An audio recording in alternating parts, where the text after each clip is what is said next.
Je me tenais dans mon bureau du centre-ville de Seattle le lundi matin, regardant les fenêtres striées par la pluie, tandis que la voix de ma sœur résonnait dans mon esprit. L'entreprise pharmaceutique que j'avais bâtie pendant 7 ans occupait 3 étages de cet immeuble, et chaque centimètre représentait des sacrifices, des nuits blanches et des décisions qui m'avaient coûté des relations. Ma maison de plage à Cannon Beach, dans l'Oregon, était censée être mon sanctuaire, le seul endroit où la pression de la fabrication de médicaments vitaux pouvait s'effacer devant le bruit des vagues. Je m'installe mercredi après-midi, avait dit Victoria hier lors du brunch, ses ongles parfaitement manucurés tapotant contre son verre de mimosa. Papa m'a déjà donné son accord final. Mon père était assis à côté d'elle, évitant mon regard comme il le faisait depuis des années.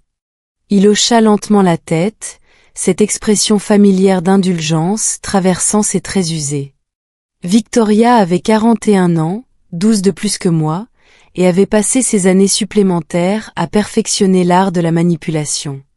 Elle m'avait alors souri, ce sourire conquérant qui avait convaincu notre père de financer sa boutique de vêtements, son studio de yoga et son entreprise de bougies artisanales, qui avaient tous fait faillite en quelques mois. Alexandra a construit cette maison elle-même. Me souvenais-je avoir dit calmement, parlant de moi à la 3e personne, comme je le faisais parfois quand la colère menaçait de m'envahir. Elle l'a conçu, financé et a gagné chaque dollar qu'il a payé. Papa avait balayé ma remarque d'un geste de la main. La famille partage, chérie, tu as déjà tellement. Ta sœur a besoin de stabilité en ce moment. Son mariage vient de se terminer et elle a besoin d'un endroit paisible pour se remettre. Le 3e mariage de Victoria s'était effectivement terminé, bien que d'après ce que j'avais compris par des amis communs, c'était elle qui était partie. Son mari s'était finalement lassé de soutenir ses entreprises sans fin et son manque d'ambition. Maintenant, elle voulait ma maison de plage. Cette propriété de 2 millions de dollars que j'avais achetée 18 mois plus tôt comme récompense pour une année particulièrement éprouvante passée à naviguer entre les approbations de la FDA et les réglementations pharmaceutiques. Je me détournai de la fenêtre de mon bureau et sortis mon téléphone. Le système de sécurité que j'avais installé 3 mois auparavant était à la pointe de la technologie. Une chose que j'avais ajoutée après que Victoria avait mentionné lors du dîner de Noël qu'elle se rendait souvent à Cannon Beach pour surveiller ma propriété. J'avais trouvé des preuves de ses visites. Des bouteilles de vin dans le recyclage, des serviettes différentes dans la salle de bain et mes produits de soins coûteux presque vides. Elle avait une clé depuis l'époque où je lui avais brièvement fait confiance pour arroser mes plantes pendant un voyage de 2 semaines en Suisse pour une conférence médicale. J'ouvris l'application de sécurité et commençai la programmation. Mercredi matin, 6 heures, le système s'activerait pleinement. Détection de mouvements, enregistrement des intrusions et notification automatique à la police. Mes doigts bougeaient rapidement sur l'écran, configurant les zones, les niveaux de sensibilité et les protocoles de réponse. La maison allait devenir une forteresse, protégeant légalement ma propriété avec des preuves documentées de toute entrée non autorisée. Le mardi arriva avec son chaos habituel de réunions de production et de revues de contrôle qualité. Nous étions à 3 semaines du lancement d'un nouveau médicament anti-inflammatoire, et chaque détail exigeait mon attention. Ma chercheuse principale, Bethany, présentait des données dans la salle de conférence pendant que je divisais mon attention entre ses conclusions et mon téléphone, où je surveillais les derniers calibrages du système de sécurité. « Tu attends des ennuis ?» demanda Bethany pendant une pause, remarquant ma distraction.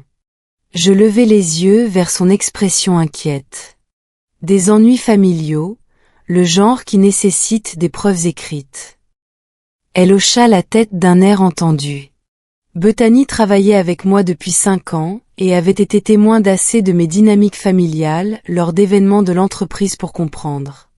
Mon père avait assisté à notre dernier lancement de produit, passant toute la soirée à raconter aux investisseurs combien il était fier de l'esprit d'entreprise de Victoria, tout en reconnaissant à peine la société que j'avais bâtie à partir de rien. Ce soir-là, Je me rendis à mon appartement de Seattle et préparai un petit sac. Mercredi exigerait ma présence à Cannon Beach, bien que pas de la manière que Victoria attendait. J'avais réservé une chambre dans une petite auberge à 3 kilomètres de ma maison, un endroit avec un Wi-Fi fiable et une vue claire sur l'écran de mon téléphone. J'allais regarder tout se dérouler à une distance sûre, de manière documentée et légale. Mon téléphone sonna vers minuit. Le nom de mon père apparut sur l'écran. Alexandra, chérie, j'ai besoin que tu donnes à Victoria le nouveau code de sécurité, dit-il sans préambule.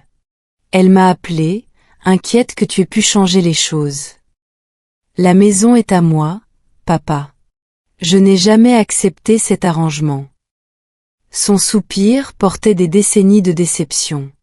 Pourquoi faut-il que tu sois si difficile?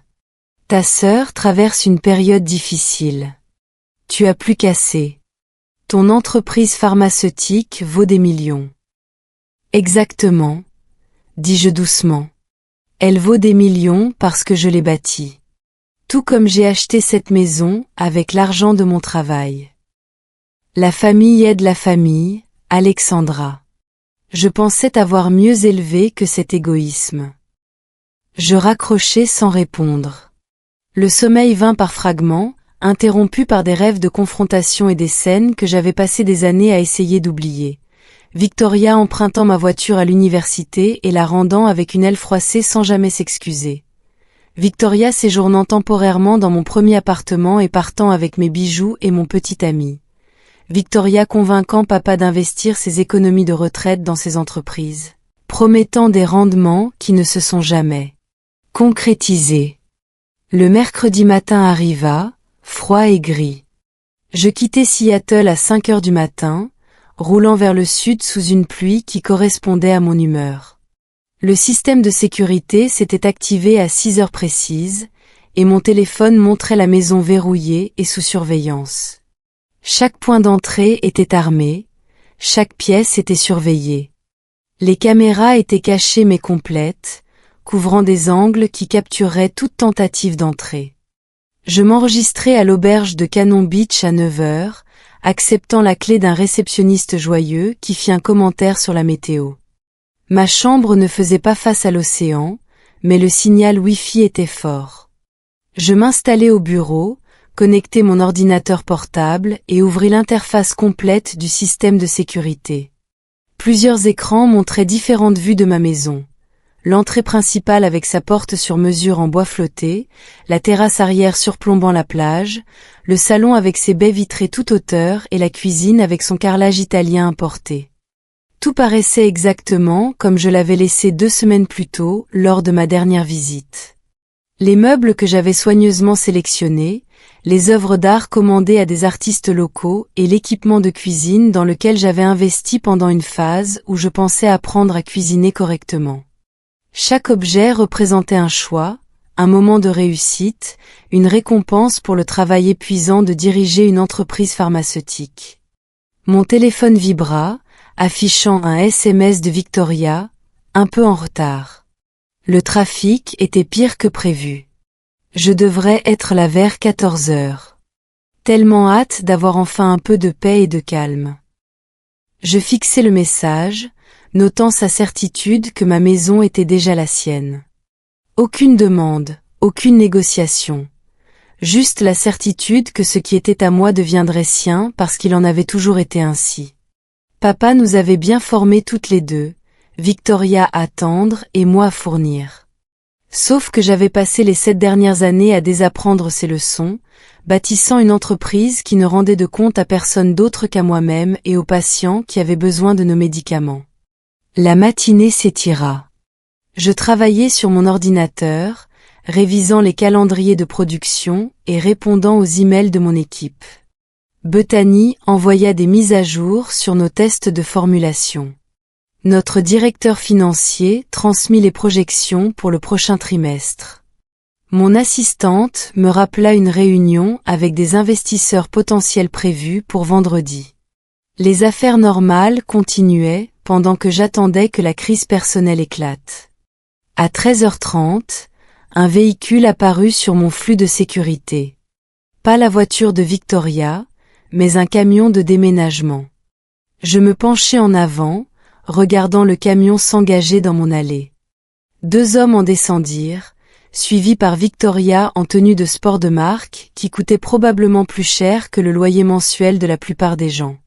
Elle gesticulait avec animation vers ma maison, donnant manifestement des instructions sur l'endroit où placer les meubles. Mes mains se serrèrent sur l'ordinateur. Non seulement elle avait prévu de s'installer, mais elle avait engagé des déménageurs et apporté des meubles. Ce n'était pas un séjour temporaire pendant une période difficile. C'était une prise de contrôle permanente de ma propriété. Je sortis mon téléphone et commençai à enregistrer les images de sécurité, créant un fichier de sauvegarde qui survivrait à toute tentative d'effacement de preuves. Victoria s'approcha de la porte d'entrée, cherchant dans son sac ce que je supposais être l'ancienne clé. Elle l'inséra dans la serrure et tourna. Rien ne se passa.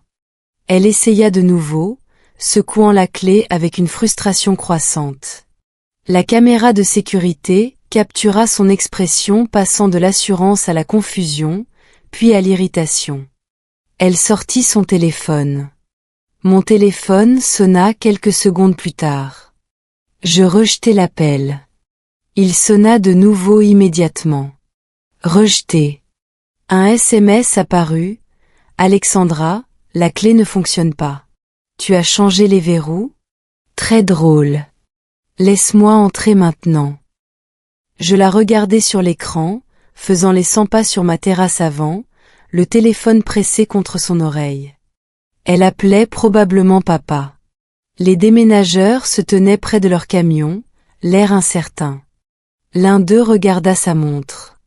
Ils étaient payés à l'heure, et ce retard coûtait de l'argent à quelqu'un, probablement à Victoria, qui n'avait vraisemblablement pas les fonds nécessaires pour gaspiller des services de déménagement prolongés. Un autre SMS arriva, c'est ridicule. Papa t'a dit de coopérer. J'appelle un serrurier. Je souris d'un air sombre et rédigeai une réponse, cette maison est une propriété privée. Toute tentative d'entrée non autorisée sera traitée comme une violation de propriété criminelle. Je dispose d'une surveillance de sécurité complète et les forces de l'ordre seront informées automatiquement. 3 points apparurent pendant qu'elle tapait, disparurent, puis réapparurent. Enfin, tu n'es pas sérieuse. Papa m'a donné la permission. Papa n'est pas le propriétaire de la maison. C'est moi. Pars immédiatement. Je regardais son visage sur le flux de sécurité alors qu'elle lisait mon message. La confusion se transforma en rage. Elle retourna vers la porte d'entrée et frappa dessus avec son poing, criant quelque chose que je ne pouvais pas entendre mais que je pouvais facilement imaginer. Les déménageurs échangèrent des regards, visiblement mal à l'aise face à la situation qui se développait sous leurs yeux. Victoria sortit de nouveau son téléphone, et cette fois, je répondis à l'appel de mon père quand il arriva. Alexandra Morand, c'est quoi ce délire?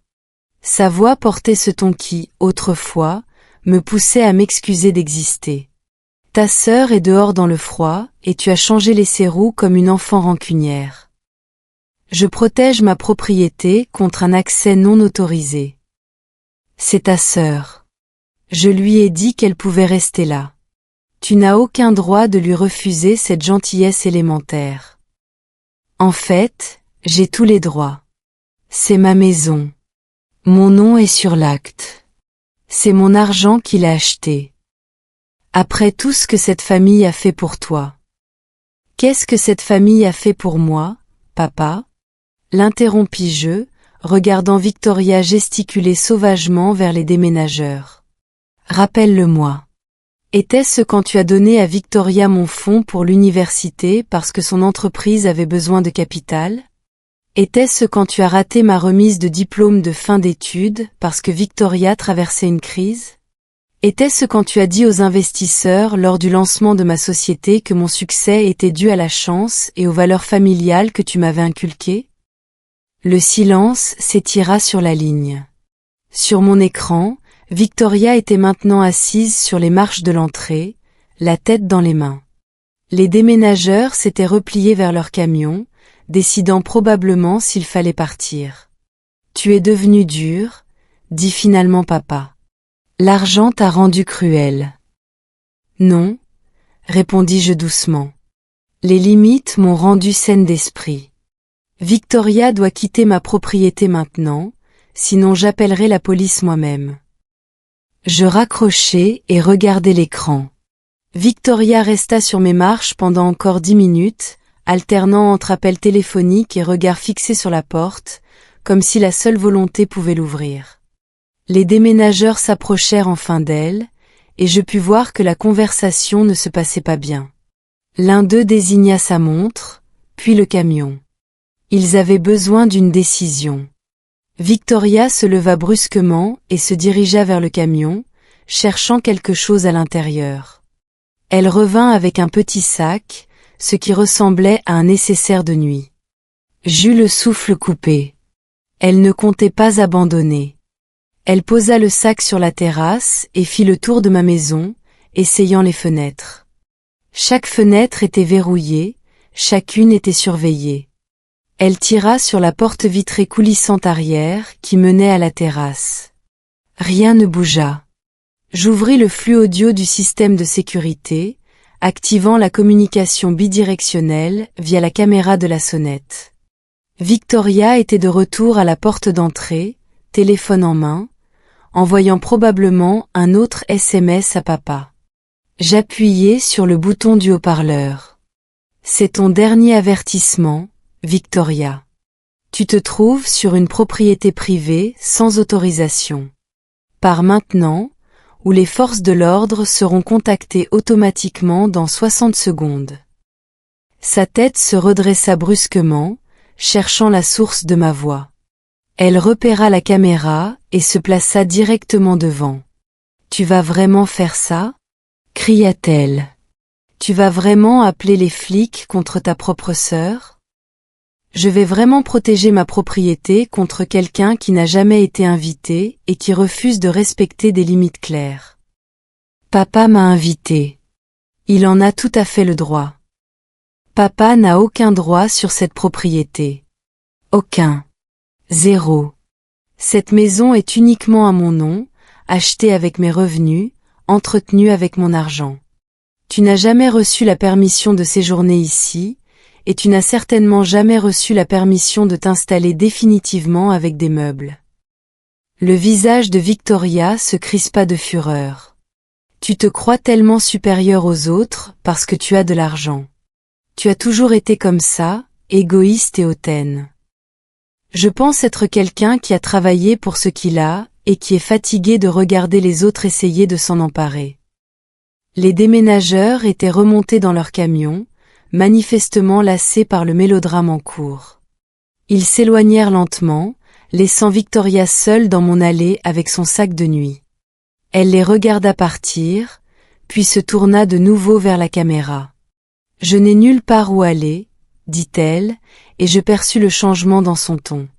La colère s'était transformée en supplication, la technique de manipulation qu'elle avait perfectionnée pendant 4 décennies.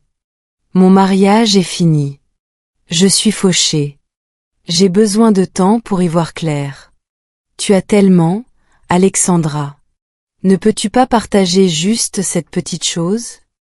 Je regardais son visage sur l'écran, me souvenant de 100 moments similaires. Victoria demandant à emprunter de l'argent qu'elle n'avait jamais remboursé. Victoria ayant besoin d'une petite faveur qui me coûtait toujours plus cher que promis. Victoria expliquant pourquoi ses besoins primaient sur les miens. Toujours soutenue par l'accord de papa que la famille signifiait le sacrifice. Spécifiquement mon sacrifice à son profit. « Tu n'es pas fauché, » dis-je calmement. « Tu as reçu un règlement substantiel lors de ton divorce. Je le sais parce que ton ex-mari me l'a mentionné quand il a appelé pour s'excuser de tout ce que Victoria pourrait tenter de faire. Il m'a prévenu que tu parlais de ma maison de plage depuis des mois. » Son expression vacilla, prise en flagrant délit de mensonge. Tu as choisi de dépenser cet argent dans des produits de luxe au lieu de t'assurer un logement stable, continuai-je. Tu as choisi de raconter à papa une histoire pour qu'il fasse pression sur moi.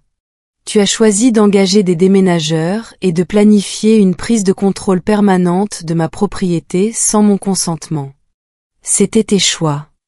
Maintenant, tu dois vivre avec les conséquences. Qu'est-ce que je suis censé faire? Exigea-t-elle, sa voix implorante redevenant colérique. Où suis-je censé aller? Tu as des options. Tu peux louer un appartement avec l'argent qu'il te reste. Tu peux trouver un travail et subvenir à tes besoins comme l'adulte que tu es. Tu peux arrêter d'attendre que d'autres subventionnent tes choix de vie. Victoria saisit son sac de nuit et le projeta contre la porte d'entrée. Il rebondit sans dommage et tomba sur la terrasse. Elle enchaîna avec une série d'insultes, la plupart des variations sur mon égoïsme et ma cruauté. J'enregistrai tout, regardant sa rage se déployer sur mes écrans de sécurité. Mon téléphone sonna de nouveau, le numéro de papa. Je le laissai aller sur la messagerie vocale. Il appela 2 fois de plus, puis abandonna. Un SMS arriva quelques minutes plus tard, « J'ai honte de toi. Ta mère aurait le cœur brisé de voir ce que tu es devenu. » Cette arme particulière avait perdu de son tranchant il y a des années.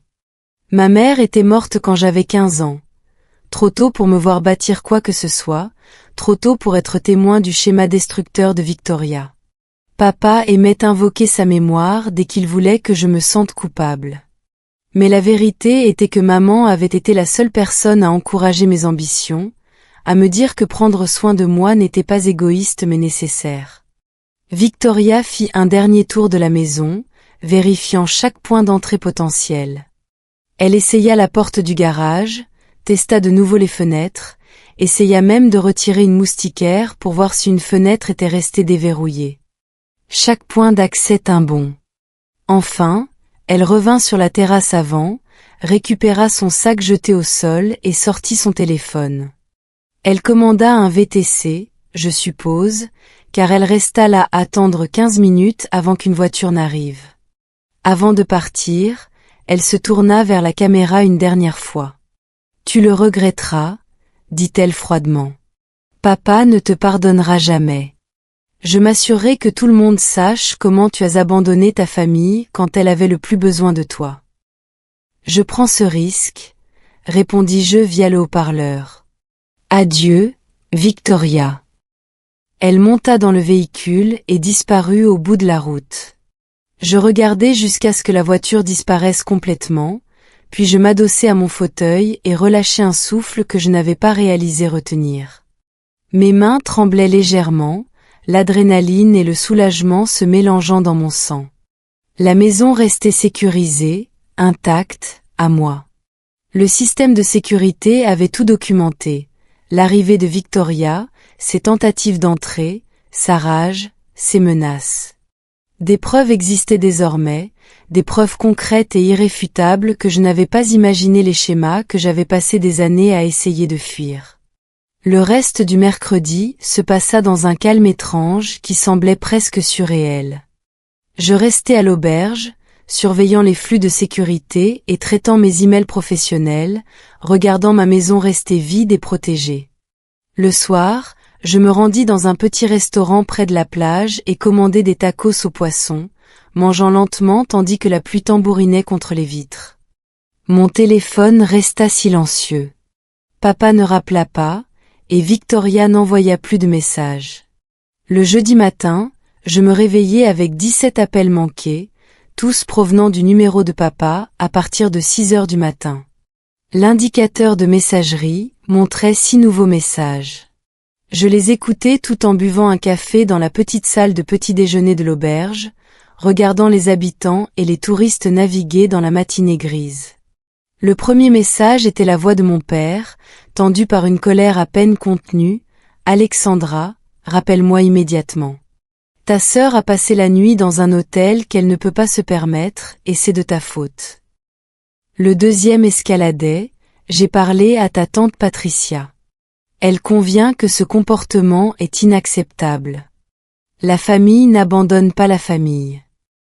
Au 6e message, son ton avait viré à la déception. Ta mère t'a mieux élevé que ça. Je ne sais pas ce qu'est devenue la fille généreuse que j'ai connue autrefois. J'effaçai les 6 messages et appelai mon avocat à la place. Jeffrey s'était occupé de l'achat de ma maison de plage et était mon conseiller juridique pour l'entreprise pharmaceutique depuis sa création. Il répondit à la 2e sonnerie. J'ai besoin de documenter une situation de harcèlement potentiel, dis-je, expliquant les événements de la veille. Jeffrey m'écouta sans m'interrompre, puis posa des questions précises sur les images de sécurité, les SMS et les appels de mon père. Tu as tout fait correctement, dit-il enfin. Tes droits de propriété sont absolus, mais Alexandra, prépare-toi à une escalade. Les gens qui se croient tout permis acceptent rarement un rejet initial avec élégance. Quel genre d'escalade? Des campagnes sur les réseaux sociaux, la pression familiale, des tentatives potentielles de revendiquer des droits de squat si elle parvient à entrer, des accusations qui pourraient nuire à la réputation de ton entreprise. Ta sœur ressemble à quelqu'un qui se bat de manière déloyale quand il est acculé. Je le remerciai et raccrochai, ces avertissements résonnant dans mon esprit. À midi, la campagne sur les réseaux sociaux avait commencé. Victoria publia un long message sur ses comptes publics, soigneusement rédigé pour me dépeindre comme une cadre d'entreprise sans cœur qui avait repoussé sa sœur désespérée dans un moment de vulnérabilité. Elle mentionna mon entreprise pharmaceutique par son nom, suggérant que je privilégiais le profit sur l'humain, les affaires sur la famille. Les commentaires affluèrent, des inconnus compatissants offrant leur soutien à Victoria et condamnant ma cruauté. Elle avait toujours été douée pour se présenter en victime, et Internet lui fournissait un public avide. En quelques heures, la publication fut partagée des centaines de fois. Plusieurs personnes taguèrent le compte officiel de mon entreprise en exigeant des explications. Bethany appela à 14 heures. Tu as vu les posts de Victoria? Je les vois se multiplier. Notre département RP reçoit des demandes de journalistes. Ils veulent des déclarations sur la cadre de l'industrie pharmaceutique qui a abandonné sa sœur sans abri. Cela pourrait affecter la confiance des investisseurs juste avant notre lancement de produit. Je fermai les yeux, sentant le poids familier des manipulations de Victoria s'étendre à ma vie professionnelle. Organise une réunion d'urgence avec les RP et le service juridique pour demain matin. Je serai de retour à Seattle ce soir. Alexandra, pour ce que ça vaut, ceux d'entre nous qui te connaissent comprennent ce qui se passe réellement. Son soutien m'aida, mais il ne résolut pas le problème. Victoria avait utilisé l'opinion publique comme une arme, transformant le fait que je pose des limites en scandale. Je passai l'après-midi à tout documenter. Capture d'écran de ses publications, copie de tous les SMS, horodatage des images de sécurité. Jeffrey aurait besoin de preuves complètes pour contrer toute réclamation légale qu'elle pourrait inventer. Le jeudi soir, papa avait recruté des renforts. Ma tante Patricia m'appela, sa voix dégoulinante d'une inquiétude feinte. Alexandra, ma chère, je m'inquiète pour toi. Cette obsession pour les possessions matérielles est malsaine. Tu devrais peut-être en parler à un professionnel. Je protège ma propriété, tante Patricia. Ce n'est pas de l'obsession, c'est du bon sens. Mais Victoria est de la famille. Sûrement, tu peux trouver dans ton cœur de quoi l'aider pendant cette transition difficile. Victoria a reçu 70 000 $ lors de son règlement de divorce il y a 3 mois. Elle a choisi de les dépenser au lieu de se loger. C'était ses décisions. Un silence s'installa sur la ligne. Tante Patricia n'était pas au courant du règlement. Le récit soigneusement construit par Victoria sur sa pauvreté désespérée n'incluait pas ce fait particulier. Eh bien, dit lentement Patricia, Je suis sûre qu'il y a plus dans cette histoire que ce que je comprends, mais la famille reste la famille, Alexandra. J'espère que tu reconsidéreras la question. Le vendredi matin arriva avec une nouvelle complication. Je rentrais à Seattle pendant la nuit et entrais dans mon bureau à 7 heures du matin pour trouver mon assistante de direction tournant en rond avec une anxiété inhabituelle. Il y a quelqu'un qui t'attend dans la salle de conférence. Elle a insisté sur le fait que c'était urgent et lié à la famille. Victoria était assise à ma table de conférence, vêtue d'un tailleur élégant que je reconnus comme étant très cher.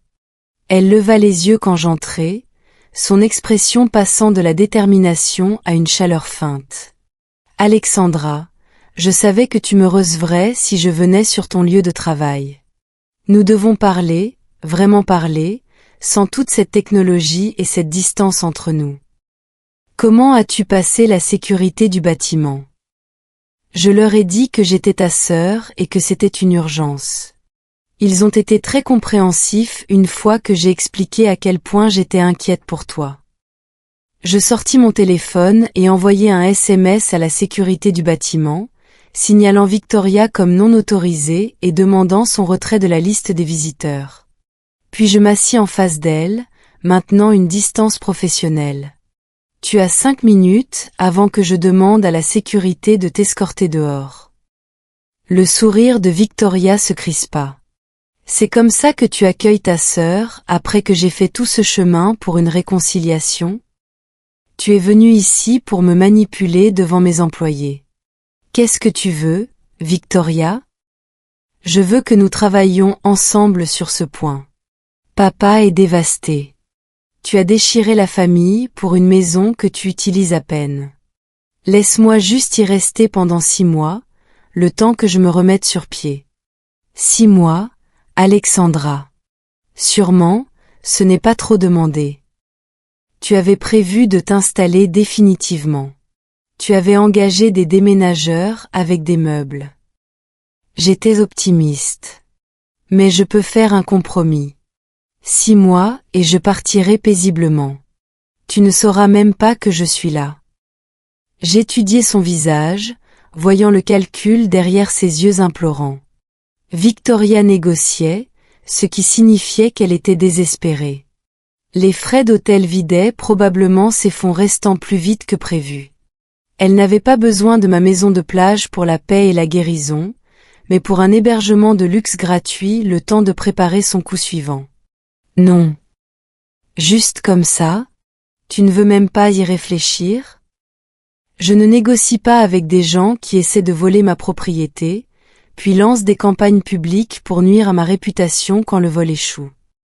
Le masque aimable de Victoria se fendit. Je n'ai rien volé. Papa m'a donné la permission. Papa n'est pas le propriétaire de la maison. Combien de fois dois-je répéter ce fait élémentaire ? Elle se leva brusquement, sa chaise grinçant sur le sol. Très bien. J'ai essayé d'être raisonnable. J'ai essayé de faire un pas vers toi. Mais si tu veux la guerre, Alexandra, je peux te donner la guerre. Tu penses que ta petite entreprise pharmaceutique est intouchable ? Je connais des gens. J'ai des relations. Je peux rendre ta vie professionnelle très inconfortable. Tu me menaces ? dis-je, gardant ma voix calme malgré la colère qui montait dans ma poitrine. Je te promets des conséquences. On ne traite pas sa famille ainsi sans s'attendre à des répercussions. Papa est d'accord avec moi. Il a l'intention de réviser son testament, d'ailleurs. Je me suis dit que tu devrais le savoir. Elle partit alors, sortant de la salle de conférence avec un élan théâtral. Je restai seule dans le silence, traitant ses paroles. Le testament de papa n'était jamais entré dans mes calculs. J'avais bâti ma propre fortune, créé ma propre sécurité. Ce qu'il choisissait de faire de ses biens était sa décision. Mais Victoria avait joué cette carte comme s'il s'agissait d'un coup dévastateur, révélant à quel point elle comprenait peu ce qui comptait réellement pour moi. La réunion d'urgence des RP commença à 9 heures. Mon directeur de la communication, Thomas, présenta une analyse de la campagne de Victoria sur les réseaux sociaux. L'histoire se propage au-delà de son réseau personnel. Quelques médias mineurs l'ont reprise comme un sujet d'intérêt humain, la riche cadre pharmaceutique contre la sœur en difficulté. Ils présentent cela comme l'avidité des entreprises contre les valeurs familiales. Quelles sont nos options ? Demandai-je. Jeffrey, qui avait rejoint la réunion par appel vidéo, se pencha en avant. Nous pourrions publier un communiqué avec les faits, la propriété du bien, le règlement de divorce que Victoria a reçu, la tentative d'entrée non autorisée. Mais cela pourrait paraître défensif et être interprété comme une attaque contre une femme vulnérable. Ou bien, ajouta Thomas, nous restons silencieux et laissons l'affaire se tasser. Ces histoires ont une durée de vie courte à moins qu'un drame continu ne les alimente. Victoria ne laissera pas l'affaire se tasser, dis-je. Elle a besoin de ce récit pour me forcer à capituler. Elle continuera de jeter de l'huile sur le feu. Bethany prit la parole depuis son siège près de la fenêtre. Et si nous nous concentrions plutôt sur des histoires positives ? Le travail caritatif de l'entreprise, nos programmes de réduction pour les patients à faible revenu, ton fonds de bourse pour les femmes scientifiques. Nous n'abordons pas directement le cas de Victoria, mais nous construisons un contre-récit sur ton véritable caractère. C'était un conseil judicieux. Nous passâmes l'heure suivante à élaborer une stratégie de communication qui mettait l'accent sur les valeurs de l'entreprise et ma générosité documentée sans attaquer directement les accusations de Victoria. À la fin de la réunion, j'avais le sentiment que nous avions une position défendable. Mais Victoria n'en avait pas fini. Le vendredi après-midi apporta une nouvelle attaque. Elle avait contacté 3 de mes principaux investisseurs pour demander des réunions afin de discuter de préoccupations concernant la stabilité de la direction de mon entreprise. 2 refusèrent poliment. Le 3e, Laurence, m'appela directement. Alexandra, j'ai reçu une prise de contact inhabituelle de quelqu'un prétendant être ta sœur. Elle a suggéré que tu subis un stress personnel important et que cela pourrait affecter ton jugement. Je voulais avoir ton point de vue. J'expliquai la situation de manière concise, en m'en tenant aux faits et aux documents. Laurence m'écouta attentivement. Cela ressemble à un drame familial qui n'a rien à voir avec tes capacités professionnelles, dit-il enfin.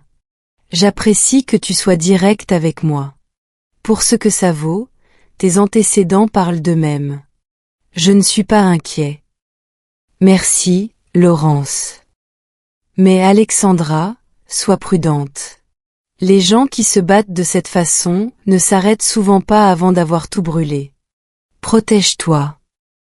Son avertissement rejoignit celui de Jeffrey dans mon esprit. Victoria escaladait exactement comme prévu, mais je n'avais pas anticipé l'ampleur de ses attaques. Elle ne se battait plus seulement pour la maison de plage. Elle tentait de déstabiliser chaque aspect de ma vie. Le samedi apporta un bref répit. Je passai la matinée dans mon appartement de Seattle à rattraper du sommeil et à essayer de décompresser. Mon téléphone resta relativement calme jusqu'à midi, lorsqu'un numéro inconnu m'appela. J'ai failli ne pas répondre, mais quelque chose me poussa à décrocher. « Est-ce Alexandra ?» demanda une voix de femme. « Je m'appelle Jennifer. J'ai été mariée au 2e mari de Victoria, Grégory. J'espère que cela ne vous dérange pas, mais j'ai cherché votre numéro parce que je pensais que vous devriez savoir à qui vous avez affaire. » Je me redressai. « Je vous écoute. » Victoria nous a fait exactement le même coup. Elle s'est installée chez nous en invoquant des difficultés temporaires, puis a refusé de partir pendant 8 mois. Elle a accumulé des dettes sur nos cartes de crédit, a emprunté notre voiture et l'a endommagée. Et quand nous avons fini par l'expulser légalement, elle a lancé une campagne sur les réseaux sociaux nous accusant de cruauté. Cela a failli détruire l'entreprise de conseil de Grégory. Comment avez-vous fini par la faire partir? Nous avons dû obtenir un avis d'expulsion formel par les tribunaux. Même avec des documents légaux, elle en a fait un cauchemar. Je vous appelle parce que j'ai vu ces posts à votre sujet et je reconnais le schéma. Elle a fait cela à plusieurs personnes. Votre père l'encourage parce qu'il ne peut pas admettre que sa fille est manipulatrice. Mais vous devez le savoir, elle ne s'arrêtera pas. Elle continuera jusqu'à ce que quelque chose se brise. Les paroles de Jennifer confirmaient ce que je commençais à soupçonner. Il ne s'agissait pas spécifiquement de la maison de plage. Il s'agissait du comportement permanent de Victoria consistant à prendre ce que les autres avaient bâti, en utilisant l'obligation familiale comme une arme, et en laissant la destruction derrière elle dès qu'une résistance apparaissait. Avez-vous déjà tout documenté? Demandai-je. La fraude à la carte de crédit, les dommages à la voiture, tout cela. Nous avons des cartons entiers de documentation. Grégory a envisagé de porter plainte, mais a décidé que cela n'en valait pas la peine face aux retombées familiales. Mais Alexandra, si vous avez besoin de preuves de son passé, je vous enverrai tout ce que nous avons. Quelqu'un doit l'arrêter. Nous parlâmes pendant encore 20 minutes. Jennifer détailla les tactiques de manipulation de Victoria, ses mensonges à différents membres de la famille pour garder ses versions cohérentes, sa capacité à charmer tout en complotant simultanément une trahison. À la fin de l'appel, j'avais un nouveau contact email et la promesse d'une documentation qui arriverait d'ici lundi. Dimanche matin, papa joua sa dernière carte.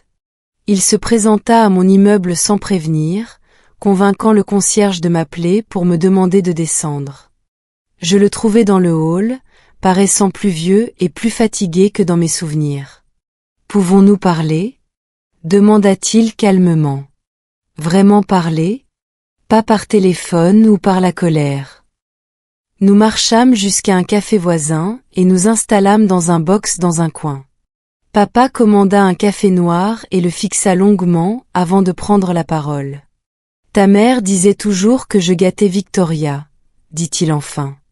Je ne l'ai jamais cru. Je pensais qu'elle était juste dure avec son aîné. Mais ces derniers temps, je me demande si elle n'avait pas raison. J'attendis qu'il continue.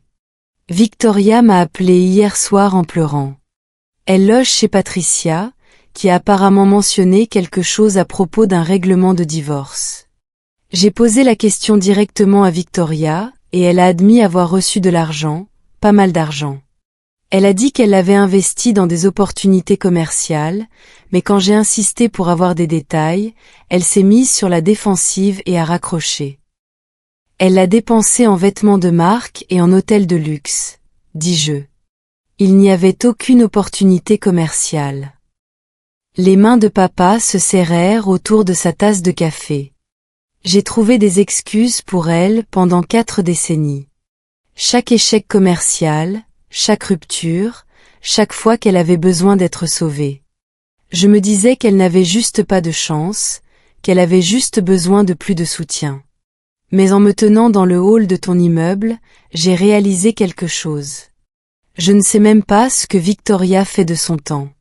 Je peux tout te dire sur ton entreprise pharmaceutique, tes recherches, tes objectifs. Mais Victoria, je n'ai aucune idée de ce qu'elle fait réellement de ses journées. L'aveu resta suspendu entre nous, lourde année de choix non examinés. Je sirotais mon café, attendant de voir si papa ferait suivre ce moment de clarté par une action, ou s'il se replierait dans un déni confortable. « Je te dois des excuses, » dit-il lentement. « J'ai passé des années à te demander de te sacrifier pour ta sœur sans jamais me demander si elle le méritait. J'ai utilisé la mémoire de ta mère pour te manipuler, ce qui est impardonnable. Ta mère serait en fait fière de toi, Alexandra. Fière de ce que tu as bâti. Fière que tu aies fixé des limites. C'est moi qui devrais avoir honte. Pourquoi me dis-tu cela maintenant ? Parce que Patricia m'a montré les messages que Victoria a envoyés à divers membres de la famille. Des histoires différentes selon les personnes, toutes conçues pour te faire passer pour la méchante et elle pour la victime. Elle a dit à Patricia que le règlement du divorce n'était que de 20 000 $. Elle a dit à ta cousine Margaret que tu avais volé son héritage. Elle m'a dit que tu l'avais menacée physiquement quand elle est allée à la maison de plage. Rien n'était cohérent et tout était calculé. Je sortis mon téléphone et lui montrai les images de sécurité du mercredi, observant son visage tandis qu'il voyait la rage de Victoria, ses tentatives d'effraction dans ma propriété, ses menaces face à la caméra. Il regarda en silence, son expression passant du choc à la résignation, puis à quelque chose qui ressemblait à du chagrin. « C'est ma fille », dit-il quand la vidéo se termina. « Mais c'est aussi une étrangère. Je ne connais pas cette personne qui ment, complote et manipule. Ou peut-être que je l'ai toujours su et que j'ai choisi de ne pas voir. Que allez-vous faire? Arrêtez de l'aider. Arrêtez d'attendre que tu compenses mes échecs en tant que parent. Patricia a accepté de laisser Victoria rester 1 mois, mais après cela, elle devra se débrouiller seule. Plus de renflouement, plus d'excuses. Elle a 41 ans. Il est temps qu'elle apprenne à subvenir à ses besoins. Nous parlâmes pendant encore 1 heure, naviguant prudemment à travers des décennies de ressentiments et de malentendus.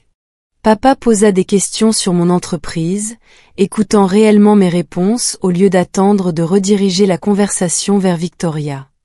Il m'interrogea sur ma maison de plage, pourquoi j'avais choisi Cannon Beach, ce que cette propriété représentait pour moi.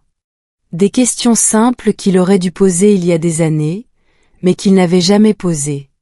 Quand nous nous quittâmes sur le pas de la porte du café, il me serra fort dans ses bras. Je sais que je ne peux pas réparer le passé. Mais peut-être que je peux arrêter de commettre les mêmes erreurs à l'avenir. Je le regardais s'éloigner, traitant cette réconciliation inattendue. Cela n'effaçait pas des années de favoritisme et de négligence, mais c'était un début. Une petite fissure dans le schéma qui avait défini notre famille depuis si longtemps. Le lundi arriva avec la documentation promise par Jennifer. Elle envoya un fichier massif contenant des relevés bancaires prouvant la fraude à la carte de crédit de Victoria, des rapports de police sur les dommages causés aux voitures, des documents judiciaires issus de la procédure d'expulsion et des captures d'écran de la précédente campagne de Victoria contre Gregory sur les réseaux sociaux. Le schéma était indéniable. Victoria ciblait des personnes qui réussissaient, se positionnait comme étant dans le besoin, puis exploitait cet accès jusqu'à ce qu'une expulsion forcée nécessite une intervention juridique. Je transmis le tout à Jeffrey avec une note, « Préparez-vous au pire scénario. » Elle a déjà fait cela, et elle va aller plus loin. Sa réponse arriva dans l'heure, « Je suis déjà en train de rédiger les documents pour une ordonnance de protection. » De plus, j'ai fait des recherches sur ses antécédents financiers. Elle a été poursuivie par 3 propriétaires différents pour loyers impayés et dommages matériels. Sa cote de crédit est abyssale. Elle est désespérée, ce qui la rend dangereuse. La semaine de travail se poursuivit avec une normalité tendue. Mon équipe préparait le lancement du produit à venir, tandis que je gérais le double défi de la direction de l'entreprise et de la guerre familiale. La campagne de Victoria sur les réseaux sociaux avait atteint son apogée et commençait à s'estomper à mesure que l'attention des internautes se tournait vers de nouveaux mélodrames. Les journalistes qui avaient demandé des déclarations étaient passés à autre chose après notre refus de commenter. Le mercredi marqua 1 semaine depuis la tentative ratée de Victoria de s'installer dans ma maison de plage. Je passais la soirée dans mon appartement de Seattle à examiner les images de sécurité pour m'assurer que ma propriété restait intacte. Tout semblait normal jusqu'à ce que je remarque quelque chose de bizarre. Une voiture était passée lentement devant ma maison à 3 reprises au cours de la dernière heure, se garant brièvement plus loin dans la rue à chaque fois. J'ouvris d'autres angles de caméra et zoomai sur la plaque d'immatriculation. Une recherche rapide révéla que la voiture était de location. Mon téléphone fut immédiatement dans ma main pour appeler Jeffrey. Je pense que Victoria prépare une nouvelle tentative d'entrée, dis-je, expliquant la surveillance que j'avais observée. Puis-je appeler la police préventivement? Tu peux appeler la ligne non urgente de la police locale de Cannon Beach et demander des patrouilles supplémentaires près de ta propriété. Explique que tu es la propriétaire, que tu es à Seattle et que tu as documenté des tentatives d'entrée non autorisées précédentes par un membre de la famille. Ils augmenteront probablement leur présence dans le secteur. Je passai l'appel, parlant à une officière patiente qui prit des notes et m'assura qu'il surveillerait la situation. Nous avons déjà vu cela, dit-elle. Les conflits de propriété familiale deviennent complexes. Nous garderons un œil sur votre maison. 2 heures plus tard, mon système de sécurité déclencha une alerte. Mouvement détecté sur la terrasse arrière. J'ouvris le flux de la caméra pour voir Victoria passer par-dessus la balustrade de la terrasse, étant manifestement arrivée par la plage pour éviter les caméras orientées vers la rue. Elle était vêtue de vêtements sombres, se dirigeant résolument vers la porte vitrée coulissante. J'activai l'audio bidirectionnel. Victoria, tu te trouves sur une propriété privée. Pars immédiatement ou je contacte les forces de l'ordre. Elle sursauta au son de ma voix, tournant sur elle-même pour localiser la caméra. Quand elle la repéra, son expression se transforma en une fureur pure. Elle marcha vers la caméra et la fixa droit dans l'objectif. C'est ma maison maintenant. Papa a signé les papiers me donnant la propriété. Tu ne peux plus m'arrêter. Mon sang ne fit qu'un tour. Quel papier? Papa m'a ajouté sur l'acte. Il est allé voir un avocat lundi et a réparé ton erreur. Cette maison est à moitié mienne maintenant et tu ne peux rien y faire. J'étais déjà en train d'appeler Jeffrey, les mains tremblantes tandis que je naviguais sur mon téléphone. Il répondit immédiatement, et je lui expliquai la revendication de Victoria. Elle ment, dit fermement Jeffrey. Ajouter quelqu'un à un acte de propriété nécessite la signature du propriétaire, pas la permission d'un membre de la famille. Ton père ne peut pas changer unilatéralement la propriété de ta maison. Elle bluffe pour te faire peur et te faire reculer. Tu es certain? Absolument certain. C'est de la manipulation, pas du droit. Dis-lui qu'elle a 60 secondes pour partir, puis appelle la police de Cannon Beach. Je revins au flux de sécurité où Victoria testait maintenant la serrure de la porte coulissante. Victoria, papa ne peut pas t'ajouter à l'acte de ma propriété. Il ne possède pas la maison. Tu mens et tu es en violation de propriété. Tu as 60 secondes pour partir avant que la police n'arrive. Tu bluffes, cria-t-elle à la caméra. Tu n'appelleras jamais les flics contre ta propre sœur. J'étais déjà en train de composer le numéro d'urgence de la police de Cannon Beach, observant Victoria sur mon écran tout en expliquant la situation au répartiteur. L'officière à qui j'avais parlé plus tôt avait dû signaler mon adresse, car la réponse du répartiteur fut immédiate. Nous avons des unités dans le secteur. Ils seront là d'ici 5 minutes. Elle teste les fenêtres maintenant, rapportai-je, regardant Victoria faire le tour de ma maison, cherchant une faiblesse. Elle tente de forcer l'entrée. Madame, restez en ligne, s'il vous plaît, et continuez à documenter ses actions. La police arriva en 3 minutes. 2 véhicules avec gyrophare, mais sans sirène. Je regardais via plusieurs flux de caméras 2 officiers s'approcher de la terrasse arrière, où Victoria tentait maintenant de forcer une fenêtre avec ce qui ressemblait à un tournevis. Elle ne les remarqua pas avant que l'un d'eux ne l'interpelle en s'identifiant comme agent de la force publique. Victoria se retourna brusquement, et je regardai son expression passer rapidement par plusieurs émotions. Le choc, la peur, puis soudain des larmes.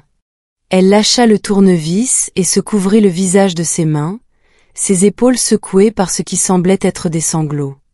J'avais déjà vu cette performance, cette transformation instantanée en victime impuissante.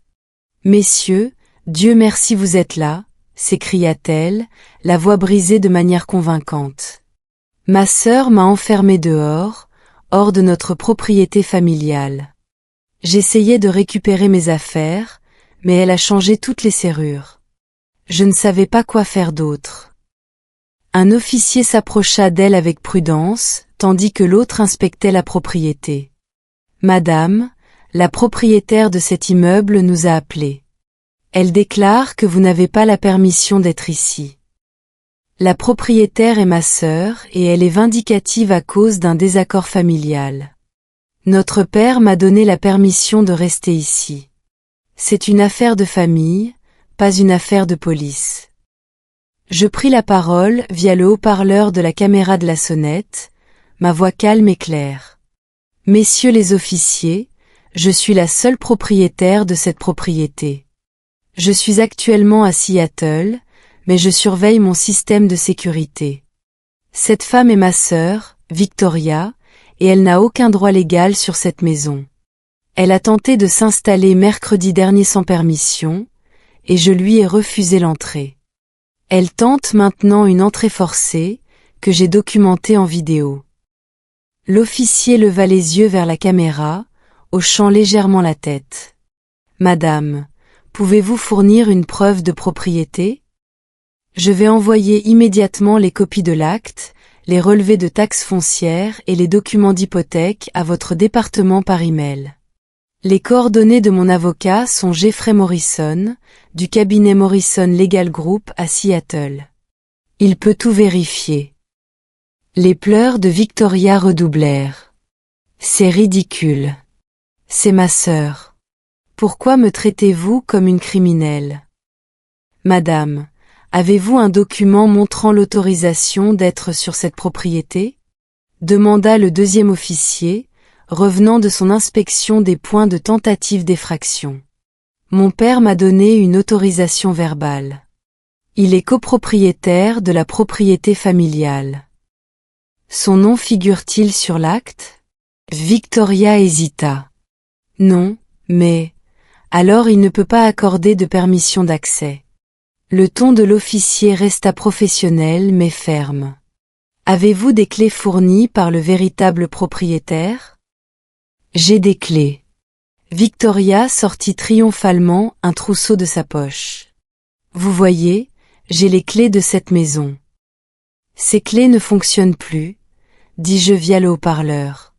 J'ai changé les serrures il y a 3 mois après avoir découvert qu'elle entrait sur ma propriété sans permission et utilisait mes affaires. Les clés qu'elle détient sont obsolètes, c'est pourquoi elle tentait de forcer une fenêtre. L'officier qui avait examiné le cadre de la fenêtre prit la parole. Il y a des marques fraîches ici correspondant à des tentatives d'entrée forcée. Madame, je dois vous demander de m'accompagner jusqu'à la voiture de patrouille le temps que nous tirions cela au clair. Je ne vais nulle part. C'est la propriété de ma famille. Madame, vous pouvez venir volontairement ou je peux vous placer en état d'arrestation pour tentative d'effraction. C'est votre choix. Je regardais le visage de Victoria sur la caméra, tandis que la réalité pénétrait son fantasme de propriété. Les larmes s'arrêtèrent brusquement, remplacées par un calcul froid. Elle pesait ses options, essayant de déterminer quel chemin offrirait le meilleur résultat. « Je veux parler à mon père », dit-elle enfin. « Il va arranger tout ça. »« Vous pouvez l'appeler depuis le poste », répondit l'officier. « Mais pour l'instant, vous devez quitter cette propriété. » Victoria sortit son téléphone, mais au lieu d'appeler papa, elle prit une photo des officiers. Je documente ce harcèlement. Mon avocat sera très intéressé par la façon dont vous m'avez traité sur la base des mensonges de ma sœur. Madame, s'il vous plaît, rangez votre téléphone et accompagnez-nous maintenant. Ce qui se passa ensuite se déroula si vite que j'ai failli le rater. Victoria s'élança brusquement, non pas vers la rue, mais vers la plage, croyant manifestement pouvoir s'échapper par le sable. Les officiers réagirent immédiatement, l'un appelant des renforts par radio, tandis que l'autre la poursuivait à pied. Victoria parcourut peut-être 50 mètres avant de perdre l'équilibre dans le sable mou et de tomber lourdement. L'officier qui la poursuivait la rattrapa rapidement et en quelques instants, Victoria fut menottée, criant à la brutalité policière et à l'arrestation illégale. J'enregistrai tout sous plusieurs angles de caméra, regardant la scène se jouer avec un étrange détachement. C'était ma sœur, la personne avec qui j'avais grandi, qui se faisait arrêter pour avoir essayé de voler ma propriété. La deuxième voiture de patrouille arriva, et les officiers de renfort aidèrent à escorter Victoria jusqu'à un véhicule. Elle criait toujours, sa voix portant à travers la plage. « Alexandra, je sais que tu regardes. Ce n'est pas fini. Tu ne peux pas traiter ta famille comme ça. » Un officier s'approcha de la caméra de la porte d'entrée. « Madame, êtes-vous toujours en ligne ? Je suis là. Nous emmenons votre sœur au poste pour l'enregistrer pour tentative d'effraction, violation de propriété et résistance à l'arrestation. Vous devrez venir à Cannon Beach pour faire une déposition formelle et fournir vos documents. Je peux être là dans 3 heures. Très bien. Demandez le sergent Williams à votre arrivée. Je fus sur la route en moins de 15 minutes, jetant le nécessaire dans un sac et me dirigeant vers le sud à travers le trafic du soir. Le trajet me donna le temps de traiter ce qui s'était passé. Victoria n'avait pas seulement échoué de nouveau. Elle avait basculé dans le comportement criminel, créant un casier qui soutiendrait toute ordonnance de protection ou action légale future dont je pourrais avoir besoin. Jeffrey m'appela à mi-chemin. La police de Cannon Beach m'a contacté. Tu vas bien ? Je vais bien. Je descends pour faire une déposition.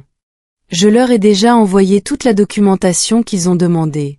L'acte de propriété, les rapports sur les entrées non autorisées précédentes de Victoria, les images de sécurité de mercredi dernier.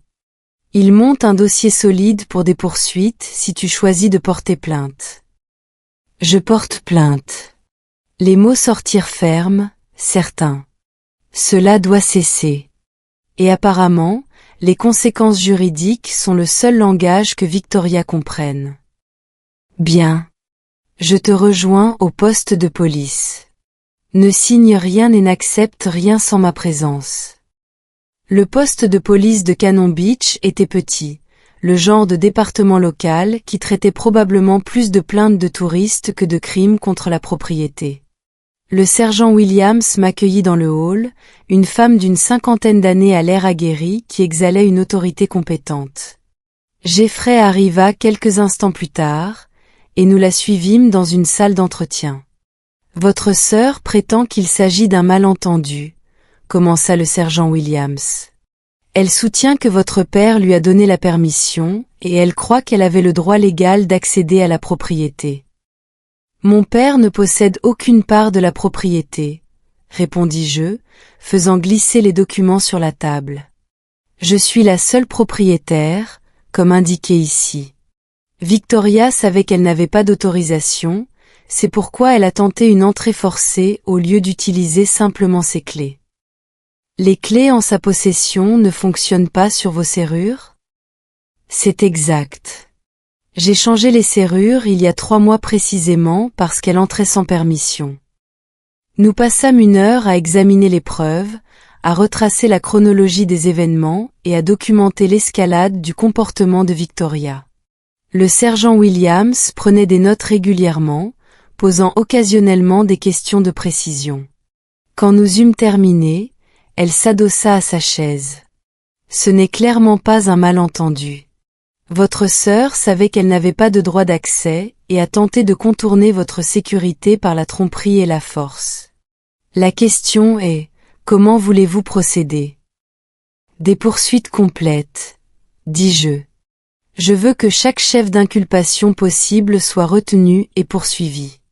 Même si c'est la famille, et surtout parce que c'est la famille, elle a utilisé cette relation comme une arme pendant des années, et elle doit comprendre que les actes ont des conséquences. Le sergent Williams hocha lentement la tête. Nous allons déposer des plaintes pour tentative de cambriolage, violation de propriété criminelle et résistance à l'arrestation. Le procureur de district vous contactera pour la suite des poursuites. Sachez que cela créera un casier judiciaire permanent et pourrait entraîner une peine de prison en cas de condamnation. Je comprends. Après le poste de police, Jeffrey m'accompagna à ma voiture sur le parking. Tu sais, Victoria utilisera cela pour te dépeindre comme encore plus malveillante. Elle prétendra que tu l'as fait arrêter par pur dépit. Qu'elle le fasse. J'ai de la documentation, des rapports de police et des témoignages. La vérité est accessible à quiconque veut regarder au-delà de son récit de victime. Ton père m'a appelé plus tôt, dit Jeffrey avec précaution. Il voulait que je te convainque de retirer les plaintes. Qu'est-ce que tu lui as dit? Que tu es ma cliente, pas lui, et que tu prends la bonne décision juridique. Il n'était pas content, mais il a accepté. Je roulai enfin jusqu'à ma maison de plage, me garant dans l'allée que j'avais vu Victoria envahir 2 fois déjà. La maison paraissait paisible dans la lumière du soir, intacte et sécurisée. Je parcourus lentement chaque pièce, vérifiant d'éventuels dommages, tout signe que les tentatives de Victoria auraient pu aboutir. Tout restait exactement comme je l'avais laissé, mes meubles, mon art, mon sanctuaire intact. Cette nuit-là, je dormis dans mon propre lit, tandis que les vagues s'écrasaient contre le rivage à l'extérieur. Le système de sécurité resta armé, surveillant les menaces qui pourraient encore survenir. Mais pour la première fois depuis des semaines, je sentis quelque chose comme de la paix s'installer dans les espaces que Victoria avait tenté d'occuper. Le jeudi matin apporta des nouvelles inattendues. Papa appela à 8 heures, sa voix prudente et feutrée. Victoria m'a contacté depuis la prison. Elle a besoin d'argent pour la caution. Et j'attendis la demande, la pression pour aider la famille malgré tout. Et je lui ai dit non, continua-t-il.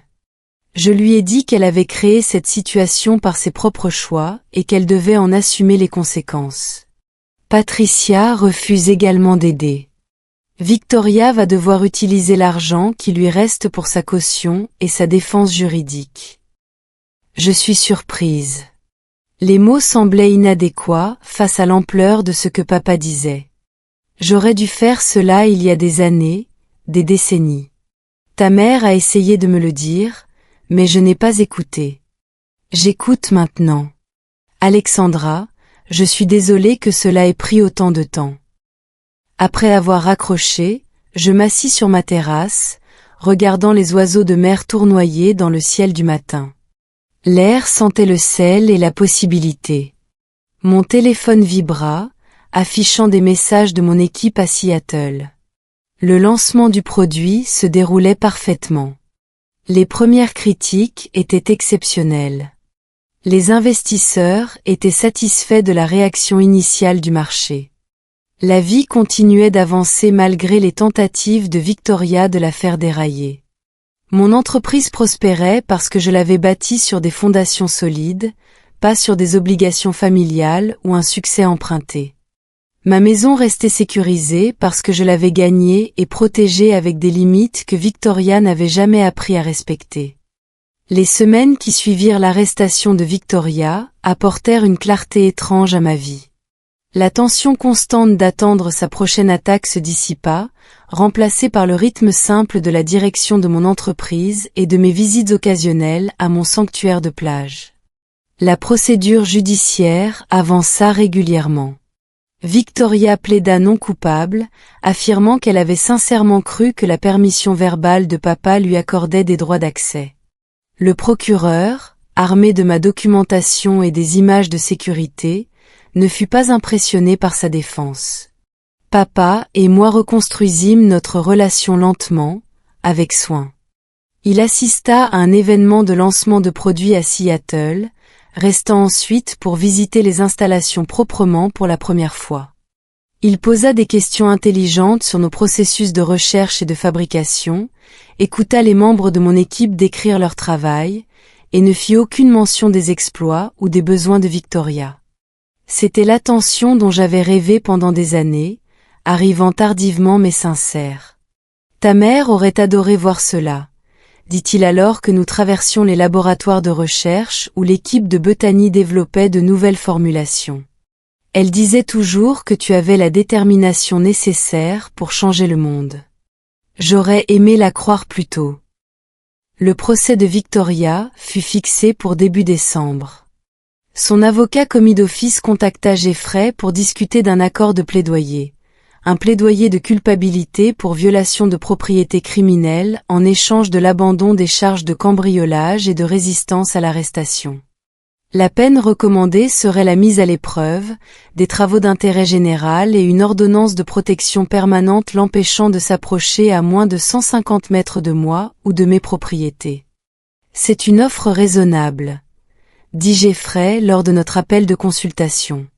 Tu obtiendrais une protection juridique sans l'incertitude d'un procès. Quelle est ta recommandation? Accepte. Tu as déjà gagné ce qui compte. Des limites claires, une documentation légale de son comportement et une protection pour l'avenir. Réclamer la peine maximale ne t'apportera rien de plus précieux que ce que ce plaidoyer propose. J'acceptais l'accord. Victoria purgerait 200 heures de travaux d'intérêt général, suivrait des séances de conseil obligatoires pour ses problèmes de respect des limites, et vivrait avec un casier judiciaire permanent pour violation de propriété. Plus important encore, l'ordonnance de protection signifiait qu'elle ne pourrait plus jamais se présenter à mon domicile, à mon bureau ou à ma maison de plage. Les conséquences juridiques imposaient ce que l'obligation familiale n'avait jamais pu faire. Le jour où Victoria signa l'accord de plaidoyer, je reçus un email de Jennifer, l'ex-femme qui m'avait mise en garde contre les habitudes de Victoria. J'ai appris pour les poursuites pénales. Grégory et moi envisageons de rouvrir notre dossier contre elle pour fraude à la carte de crédit. Votre documentation et la réussite de vos poursuites augmentent les chances que nous soyons pris au sérieux. Merci d'avoir enfin réussi à la tenir pour responsable. Je répondis avec des encouragements et une offre de partager toute preuve pertinente qui pourrait aider leur dossier. Le réseau des victimes de Victoria était plus vaste que je ne l'avais réalisé, et chaque personne qu'elle avait exploitée méritait une chance de justice et de tourner la page. À la mi-décembre, ma vie s'était installée dans une nouvelle normalité. Le lancement du produit dépassa les projections, garantissant un nouveau cycle de financement par les investisseurs qui nous permettrait de nous étendre à d'autres domaines thérapeutiques. Je nommai Bethany vice-présidente de la recherche, reconnaissant ses années de travail dévoué et ses contributions brillantes. Mon équipe se réunit dans un restaurant du centre-ville de Seattle pour célébrer, portant des toasts au cidre pétillant et partageant des histoires sur les défis que nous avions surmontés ensemble.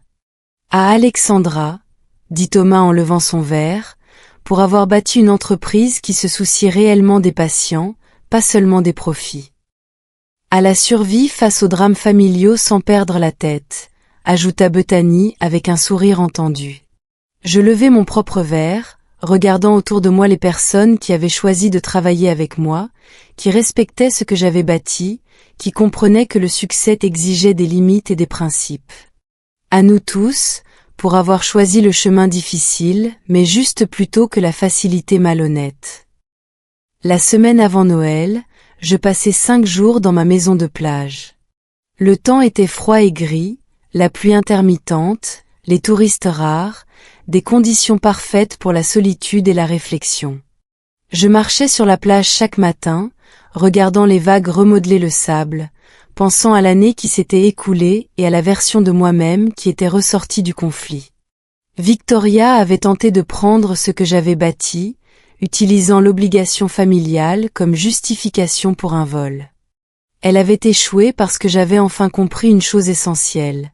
L'amour sans limite n'est pas de l'amour, mais de la complaisance. Et la générosité sans réciprocité n'est pas de la gentillesse, mais de l'exploitation. Fixer des limites ne m'avait pas rendu cruelle. Cela m'avait rendu saine d'esprit. Papa appela le soir de Noël pour m'annoncer que Victoria avait déménagé en Arizona, acceptant un poste de gérante dans un magasin de détail et louant un modeste appartement avec son propre argent. Elle se plaint du travail et de la chaleur, dit-il. Mais elle se présente réellement à ses gardes et paie son propre loyer. C'est la première fois depuis des années qu'elle est entièrement autonome. C'est une bonne chose pour elle. Je le pensais. Victoria devait apprendre que la survie exigeait des efforts, pas de la manipulation. Peut-être qu'elle finirait par comprendre. Peut-être pas. Quoi qu'il en soit, ses choix n'étaient plus de ma responsabilité. Le matin de Noël, je m'assis sur ma terrasse, enveloppée dans des couvertures, buvant un café tandis que le soleil d'hiver perçait les nuages au-dessus de l'océan. Mon téléphone ne portait aucune exigence, aucune crise, aucun membre de la famille s'attendant à ce que je me sacrifie pour leur confort, juste des messages calmes d'amis, un appel vidéo prévu avec papa pour plus tard, et la solitude paisible que je m'étais battue pour protéger. Victoria faisait face aux conséquences qu'elle avait passé des années à éluder. La condamnation pour violation de propriété criminelle la suivait lors des vérifications d'antécédents, limitant ses options de logement et ses opportunités d'emploi. L'ordonnance de protection l'isolait des membres de la famille qui auraient pu l'aider à se reconstruire, la forçant à développer enfin une autonomie dont elle n'avait jamais eu besoin auparavant. Ses abonnés sur les réseaux sociaux finirent par réaliser que son récit de victime avait été construit sur des mensonges, et ses publications attiraient les critiques plutôt que la sympathie. Elle découvrait ce que j'avais appris jeune. Le monde récompense rarement la manipulation une fois que la vérité éclate. En repensant à mon parcours pour protéger ce qui était mien, je ne ressentais aucune culpabilité, seulement la satisfaction tranquille des limites honorées et de la justice rendue. J'avais choisi ma propre personne plutôt que l'obligation familiale. Et ce faisant, j'avais enfin trouvé la paix que je méritais.